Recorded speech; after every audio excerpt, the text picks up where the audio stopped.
¿Has escuchado todo lo que está causando Arx? Este juego ha causado una ola entre todos los fanáticos de juegos de mesa, pero con tan pocas copias disponibles, solamente pocos han podido probarlo. En Viajeros del Tablero vamos a descubrir si este juego es un must para tu colección o solamente es una moda pasajera. Quédate al final para ver si este juego vale la pena el viaje o solamente es un destino fallido.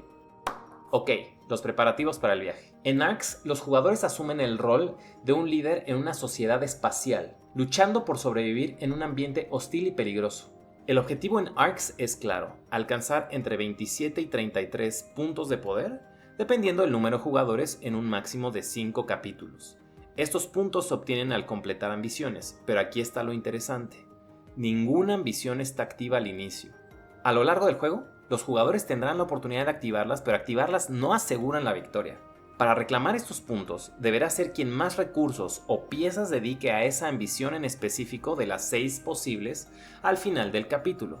Clasificación del viaje.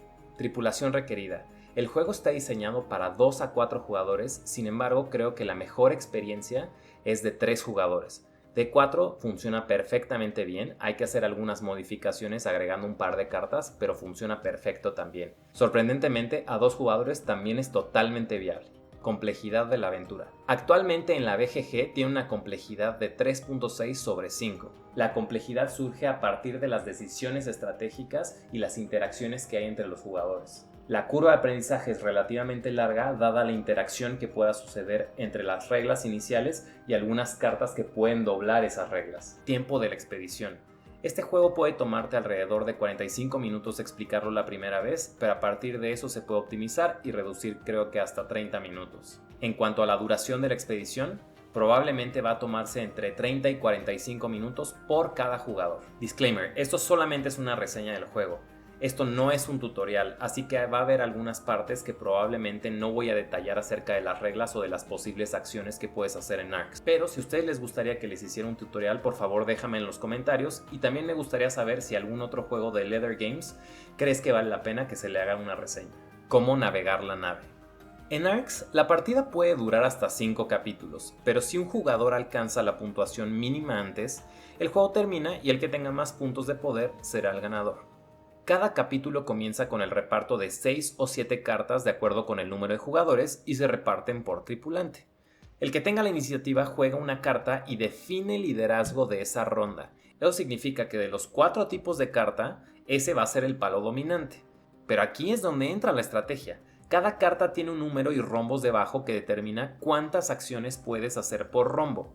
Ahora, las cartas con números más bajos tienen más rombos y eso te permite hacer más acciones por turno, pero las cartas con números más altos va a limitar a otros tripulantes porque va a ser más difícil sobrepasar esa carta. Ahorita te lo voy a explicar. Una vez que el jugador inicial escogió la carta líder, los demás tripulantes deben decidir entre estas 3 posibilidades. 1. Superar. El número de la carta líder con el mismo palo. No está permitido usar una carta que no sea del mismo tipo. 2. Copiar. Lo que les permite hacer es exclusivamente una acción de la carta líder, gastando una carta de la mano boca abajo. Los demás jugadores no sabrán qué carta se descartó y esto es una parte crucial de la estrategia del juego. Pivot o pivotear. Vas a gastar una carta boca arriba para realizar exclusivamente una de las acciones de esa carta, pero tiene que ser diferente al tipo de la carta líder. Acciones principales. Construcción. Vas a poder construir una ciudad o un puerto estelar en el tablero. Estas son las estructuras. O vas a poder construir dentro de un puerto estelar una nave espacial. Reparación. Vas a reparar naves o estructuras dañadas, restaurando un punto de vida. Todas las piezas tienen 2 puntos de vida y al ser atacados se consideran dañados. Cobrar impuestos. Puedes recolectar recursos de una ciudad si eres el que tiene mayoría de naves en esa región. Si fuera una ciudad enemiga, entonces también podrías recolectar agentes para tenerlos captivos. Influenciar. Existe un deck de corte que da habilidades especiales y también te puede dar recursos.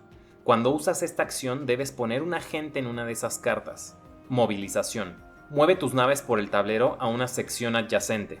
La acción de catapulta, que también es parte de una movilización, te permite mover una o varias naves a diferentes regiones controladas por otros jugadores o a un planeta distante. Asegurar. Vas a reclamar las cartas de la corte si tienes la mayoría de los agentes. y vas a capturar los agentes de los demás tripulantes de esa carta para ponerlos en tu tablero. Ataque. Vas a usar dados para atacar a naves enemigas.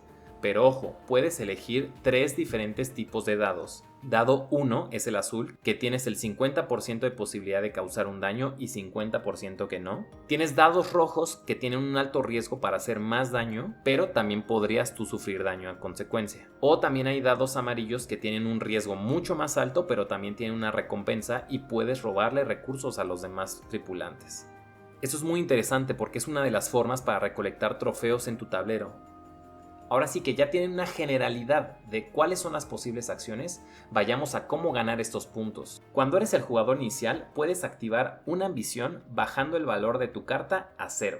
Esto puede darle una ventaja a tus oponentes porque va a ser más fácil sobrepasar una carta con valor 0 y a su vez ellos pueden convertirse en jugadores iniciales para la próxima ronda. Las ambiciones te permiten ganar puntos al final de cada capítulo siempre y cuando seas quien más contribuyó a esa ambición.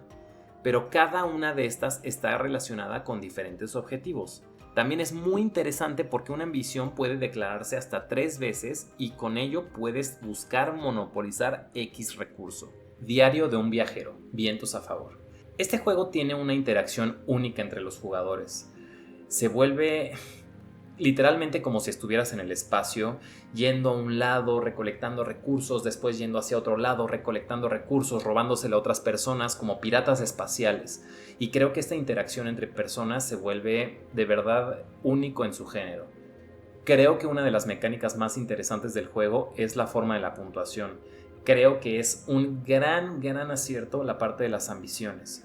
El hecho de que el juego no tenga las ambiciones puestos desde un principio te permite un mundo de posibilidades. Eso le da mucha rejugabilidad al juego y pensando en hacer una estrategia en un momento, quizás regresar al juego y buscar esa misma estrategia, es posible que no se logre y da pie a que los jugadores iniciales sean los que tienen mucho más ventaja. Creo que el hecho de pensar en las ambiciones es una verdadera obra maestra.